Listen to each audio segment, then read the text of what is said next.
after talking with the guys from Schecter and actually going online and seeing the website and looking at the body styles and that, I immediately fell in love with the Ultra guitar, which was this body style, which I just love, just the bigger, a little bit more weight to it.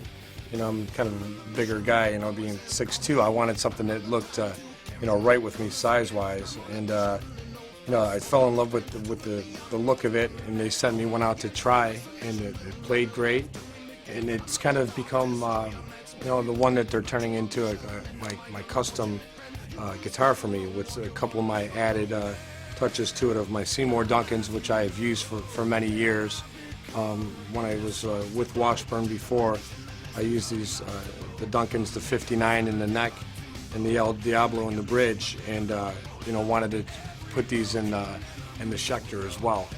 And I also use my GHS Boomers custom strings, and it's just a great guitar. I mean, I just, like I said, it's something that it seemed right for me. You know, it can have some modern, you know, look to it, modern touches to it on a classic looking guitar, and yeah, just feel great about it. And using amp wise, I've been using a lot of my signature Randall module that they built for me, the 1086, which has been pretty consistent for me on the road, but you know, in the studio when we record, it's a lot of you know, everything, whatever feels right for certain songs. There's a little bit of blending with different amps, with the Bogner Ecstasy head that I've used on every album, as well as you know, the PD EVH 3 head, and a number of different combinations. But the Schecter guitars have, you know, sounded great for me in any amp that I've plugged into,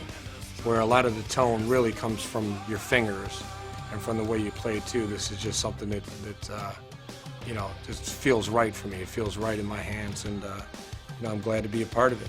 You know, Schecter was also building me the same you know, body style, the same Ultra that will have Floyd Rose as well, which I used on the album on a couple tracks. There's a couple solos that have a little bit of the whammy bar stuff going on, and a couple overdubs as well too. So I definitely got a little bit more experimental on our new album, and you know, it was a nice, you know, added feature too if you're the type of player that likes the whammy bar. You know, it works on this guitar great too, and it has a cool look to it. Either way you go with it. So.